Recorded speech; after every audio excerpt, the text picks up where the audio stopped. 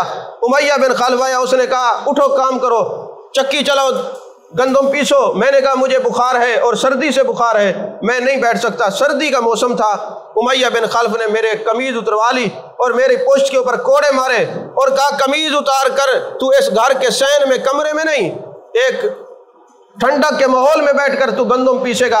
اور میں بیٹھا گندم پیس رہا ہوں، جو بھی آتا ہے میرا مذاق اڑاتا ہے، تمسخر اڑاتا ہے، اور میرے اوپر جو ہے نا مختلف طعن و تشنیع کے تیر برسا کے چلا جاتا ہے. کہتے ہیں اتنے میں جان کائنات تشریف لائے، جان عالم مصطفیٰ جان رحمت صلی اللہ علیہ وسلم تشریف لائے. اور میرے آقا نے مجھے دیکھا اور فرمایا بلال کیا ہوا ہے تجھے، تو رو بھی رہا ہے، چکی بھی چلا رہے. میں نے کہا جائیے صاحب، جو بھی آتا ہے میرا مذاق بنا کے چلا جاتا ہے، تمسخر اڑا کے چلا جاتا ہے، میرے غم کا مداوع کوئی نہیں کرتا، آپ بھی چلے جائیے. فرمایا ہوا کیا ہے؟ میں نے کہا یہ معاملہ ہے، میری پشت پہ کوڑے لگے ہیں اور مجھے کہا کہ سردی میں بیٹھ کر چکی چلاؤ. میرے آقا کی آنکھوں سے آنسو روا شروع ہوئے، جیسے آنسو نکلنا شروع ہوئے. حضرت بلال کہتے ہیں میں نے محبوب کے چہرے کو دیکھا، میں نے کہا لگتا ہے اب کوئی غم گسار آ گیا ہے اس جہان میں جو غریبوں کا یتیموں کا والی ہے. یہ کہہ کر محبوب نا خاموشی سے یہ سن کر چلے گئے. میں نے کہا اچھا جو بھی آتا ہے یہی پوچھ کے چلا جاتا ہے، میرے غم کا مداوع کوئی نہیں کرتا. تھوڑی دیر گزری، گرم دودھ کا پیالہ ہے، اس کے اندر مختلف خشک میوہ جات ڈلے ہوئے ہیں. میرے آقا علیہ السلام نے فرمایا بلال یہ پی لو اور جا کے رضائی کے اندر سو جاؤ، تیری جگہ پر میں قمیض اتار کے چکی چلاتا ہوں تاکہ تو مار سے بچ سکے. توجہ نہیں فرمائی آپ حضرات نے؟ تیری جگہ پہ میں چکی چلاتا ہوں. حضرت بلال کہتے ہیں میں چلا تو گیا لیکن مجھے کہاں چین آیا تھا۔ میں نے کہا اچھا اس جہان میں ایسا بھی کوئی کائنات میں شخص موجود ہے کہ میری جگہ پہ قمیض اتار کے سخت سردی میں چکی چلا رہے؟ کہا مجھے ان کے اس اخلاق نے بیٹھنے نہیں دیا۔ میں نے کہا یہ چہرہ کسی عام آدمی کا نہیں۔ میں سامنے آیا تو آپ کے چہرہ مبارک سے انوار و تجلیات کی بارش کا ورود ہو رہا تھا۔ میں نے کہا خدا کی قسم آپ سچے نبی ہیں، یہ جو اخلاق ہے یہ اخلاق ہی بتاتے ہیں کہ یہ سچے نبی ہیں۔ کہا یہ محبوب کا اخلاق تھا جو میرے عشق میں، جو میرے دل میں محبت بنا، پھر عشق بنا، پھر قرب کا ذریعہ بنا۔ فرماتے ہیں پھر میں ساری زندگی محبوب کا عاشق رہا، کیونکہ عاشق بھی تو تبھی بنتا ہے جب بندہ کچھ دیکھتا ہے، ایسے تو کوئی کسی کا عاشق نہیں ہوتا۔ تو کہا میں تو اس لیے عاشق ہوں کہ میرے آقا نے میرے لیے تکلیف اٹھائی ہے۔ خنجر چلے کسی پہ تڑپتے ہم امیر، سارے جہاں کا درد ہمارے جگر میں ہے۔ تو حضرت بلال کے عشق نے بتایا کہ ایمان کی طاقت کتنی بڑی چیز ہے۔ فرمایا خسارے میں وہ لوگ نہیں ہیں جن میں 4 نشانیاں ہیں۔ پہلی نشانی کون سی؟ الا الذین آمنوا، ایمان لے آئے، اور اکیلا ایمان لانا ہی کافی نہیں ہے۔ فرمایا وعاملوا الصالحات، اور پھر نیک کام بھی کیے۔ اور پھر نیک کام کیسے کیے ہیں؟ یہ نہیں ہے کہ 2-4 نعتیں پڑھی اور نیک کام کر لیے، تقریریں کی نیک کام کر لیے، نماز پڑھ لی پڑھا لی نیک کام کر لیے۔ نیکی کا کیا ہے؟ نیکی کی کیفیت اس عزم کو کہتے ہیں کہ جو ہر دکھی کے کام آ کر اللہ کو بھی راضی کرے اور مخلوق کو بھی راضی کرے، وہ ہوتا ہے نیک، وہ ہوتا ہے اللہ کی نظر میں منظور نظر۔ یہ نہیں ہے کہ لوگوں کا حق دبا جائے، کھا جائے اور کہے میں بڑا نیک ہوں نماز پڑھ رہا ہوں۔ یہ نمازیں تجھے تو فائدہ دیں گی، لیکن جس کا تو حق کھائے گا جب تک واپس نہیں کرے گا حقوق و لباس اللہ معاف نہیں کرتا۔ تو فرمایا ان الا الذین آمنوا وعملوا الصالحات، ایمان بھی لے آؤ، نیک عمل بھی کرو، وتواصوا بالحق، حق کی بات کرو۔ یہاں حق سے مراد کیا ہے؟ 2 معنی ہیں۔ امام قرطبی نے لکھا ایک حق یہ ہے کہ تم حق کی بات کہو، کسی ازمائش میں مبتلا ہو جاؤ، حق کا دامن نہیں چھوڑنا۔ اور دوسرا یہ ہے کہ حق سے مراد قرآن مجید قرآن رشید ہے، اپنا تعلق قرآن سے جوڑ لو۔ اور جن کا تعلق قرآن سے جڑتا ہے، اللہ نے قرآن کو حبل ممدود کہا ہے، اور کیسے کہا ہے؟ فرمایا یہ ایک رسی ہے۔ کیسے رسی ہے؟ ایک مثال دے کے جانے کائنات صلی اللہ علیہ وسلم نے فرمایا کوئی بندہ کنویں میں ہو نا، تو جب وہ نیچے گر جاتا ہے اس کو نکالنے کے لیے رسا پھینکا جاتا ہے، وہ بندہ رسے کو مضبوطی سے پکڑتا ہے، پھر کھینچ کے اس کو کنویں سے نکال لیا جاتا ہے۔ تو محبوب علیہ السلام نے فرمایا یہ جو قرآن ہے یہ اللہ کی رسی ہے، اس کا ایک سرا اس اللہ کی اپنی شان کے مطابق اس کے ہاتھ میں ہے، دوسرا جو قرآن سے محبت کرتا ہے اس سے جیسے وہ قرآن کو مضبوطی سے پکڑتا ہے اللہ اس کی عزتوں کو بحال فرماتا جاتا ہے۔ ان اللہ یرفع بہذا الکتاب اقواما، فرمایا لوگوں اگر تم اپنی عزتوں کو چاہتے ہو کہ تمہاری عزتیں بحال ہو جائے تو قرآن کا دامن مضبوطی سے پکڑ لو، پھر اللہ تعالیٰ تمہیں اپنی عزتوں سے مالا مال کر دے گا۔ جو قرآن پاک سے تعلق مضبوط کرتا ہے اللہ تبارک و تعالیٰ اس کی عزتوں کو بحال کر دیتا ہے۔ اور ہمارا کیا تعلق ہے؟ ہم رمضان شریف میں بامشکل قرآن کھولتے ہیں، اچھا قرآن پاک کو کول خانی میں بھی بمشکل، پہلے تو چلو کول خانی میں بھی قرآن پڑھتے تھے، اب وہ بھی نہیں ہے۔ ہر بندے کی کوشش ہوتی ہے جہاں گٹھلیاں پڑی ہوں وہاں جا کے بیٹھوں، باتیں بھی کرتا رہوں کہ کیسے فوت ہوا تھا، کیا ہوا تھا، ہسپتال میں فوت کی ہوئی کیا ہوئی، قرآن کو ہاتھ نہیں لگانا۔ اور پھر اب جو ہماری عزتیں ہر جگہ ہیں وہ بھی نظر آ رہی ہیں۔ تو عزتوں کو بحال کرنے کا ایک ہی سبب ہے، یا قرآن سے محبت ہو یا صاحب قرآن سے محبت ہو۔ اگر صاحب قرآن سے محبت ہوگی تو سینہ مدینہ بن جائے گا، اور قرآن سے محبت ہوگی تو اللہ کا تعلق مضبوط اور پختہ ہو جائے گا۔ ایک بات یاد رکھیے، میں نے شروع میں کہا کہ حضرت عبداللہ بن عباس فرماتے ہیں جب کوئی اونٹ کی رسی گم ہو جائے تو میں قرآن پڑھ کے تلاش کرتا ہوں۔ قرآن پڑھ کے تلاش کرنے کے کئی معنی ہوتے ہیں، ان میں ایک معنی یہ بھی ہے جیسا کہ ایک وقت کا بادشاہ تھا، اس کی بیٹی نے اس سے پوچھا کہ ابا جان جب میری شادی ہوگی تو آپ مجھے گفٹ میں کیا دیں گے؟ بادشاہ ذرا جذباتی تھا، اس نے کہہ دیا بیٹے اگر میں تیری شادی پہ تجھے سارے جہان کی نعمتیں نہ دوں تو تیری ماں کو طلاق۔ اب یہ جلد بازی میں اس نے کہہ دیا، اب یہ کیسے ہو سکتا ہے کہ ساری نعمتیں بیٹی کو یا بیٹے کو فراہم کر دیے؟ ہو ہی نہیں سکتا۔ لیکن اللہ جو قرآن میں فرمایا فَاسْأَلُوا أَهْلَ الذِّكْرِ إِن كُنتُمْ لَا تَعْلَمُونَ، اگر تمہیں کسی بات کا سمجھ نہ آئے تو تم اہل ذکر سے پوچھو، اہل علم سے پوچھو۔ تو لوگوں نے کہا جی کس کے پاس جائیں؟ انہوں نے کہا آپ جائیں امام شافعی کے پاس، وہ اس مسئلے کا حل نکالیں گے۔ جب ان کے پاس گئے نا تو آپ نے فرمایا ایک بات بتاؤ، جب تم اپنی بیٹی کی شادی کرو گے کائنات کی ساری چیزیں نہیں دو گے تو طلاق ہو جائے گی، اور اگر طلاق سے گھر کو بچانا ہے تو شادی نہیں کر سکتے، دونوں چیزیں لازم اور ملزوم ہے، شادی بھی کرنی ہے اور طلاق سے بھی بچنا ہے۔ ایسا کرو، کب تیری بیٹی کی شادی؟ اس نے کہا جی بس 1 سال بعد کرنا ہے۔ کہا جب تیری بیٹی کی شادی ہو نا، مجھ سے ملے بغیر تم نے کوئی سامان نہیں خریدنا، جب میرے پاس آؤ گے میں بتاؤں گا، پھر طلاق سے بچ جاؤ گے۔ جب وہ آئے نا تو انہوں نے کہا جب تم اپنی بیٹی کی شادی کی خریداری کرو تو سب سے پہلے قرآن مجید کا نسخہ لے کے اپنی بیٹی کو تحفہ دینا ہے، اور رتب ولا یابس الا فی کتاب مبین، قرآن مجید کے اندر خوش تر ہر چیز کا وہ ہے، جس نے گویا قرآن مجید کا تحفہ کسی کو دیا ہے تو کائنات کے سارے خزانے اس کو دیے ہیں۔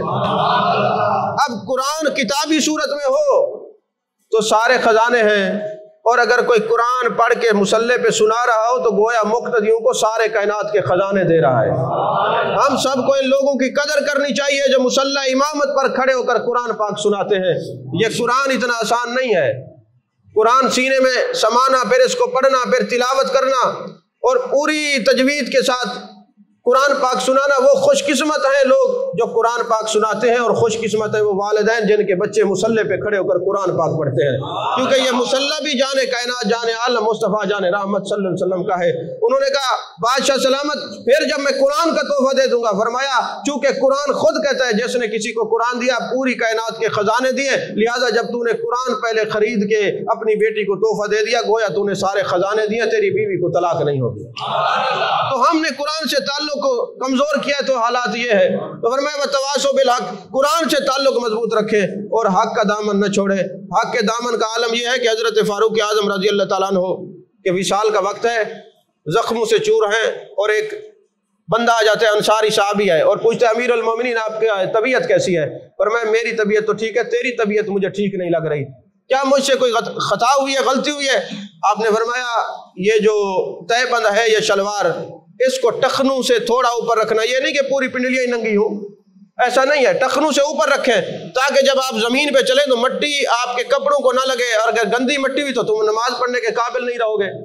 تو اب وہ پوچھ رہا ہے حضور آپ کی طبیعت کیسی ہے؟ وہ کہتے ہیں میری طبیعت ٹھیک ہے، تیری طبیعت ٹھیک نہیں ہے، کیونکہ رسول پاک صلی اللہ علیہ وسلم اس عادت کو پسند نہیں کرتے، اپنے ٹخنوں کو اوپر کر کے اپنے جو ہے نا ٹخنوں سے اوپر کپڑے کو رکھا کرو تاکہ تمہاری نماز کامل ہو جائے۔ تو فرمایا وتواصوا بالحق وتواصوا بالصبر، اور ہمیشہ صبر کی تلقین کرنی ہے، اور جس کو صبر کی تلقین آ جائے اللہ قرآن میں فرماتا ہے ان اللہ مع الصابرین، جو صبر کرتا ہے اس کو اللہ کی معیت نصیب ہو جاتی ہے، اور اگر اللہ کی معیت نصیب ہو جائے کائنات کا سب کچھ مل جائے تو کچھ نہیں ملتا، اگر اللہ کی معیت نصیب ہو جائے تو سارے خزانے، جیسا کہ سلطان محمود غزنوی نے ایک دفعہ اعلان کیا لوگوں جس کو جو چاہیے اس پہ ہاتھ رکھ دے اسی کا ہے، کسی نے ہیرے جواہرات لیے، کسی نے کچھ لیا، کسی نے کچھ لیا، ایک باندھی اٹھتی ہے وہ آ کے سلطان محمود غزنوی کے کندھے پہ ہاتھ رکھ دیتی ہے، انہوں نے کہا یہ کیا بدتمیزی ہے؟ انہوں نے کہا آپ نے کہا جو جس پہ ہاتھ رکھے گا اسی کا ہے، تو لہٰذا جس کو آپ کی معیت نصیب ہو گئی اس کو تو ساری کائنات کے خزانے مل گئے نا، مجھے چیزوں کی ضرورت نہیں ہے، مجھے آپ کی ضرورت ہے۔ تو فرمایا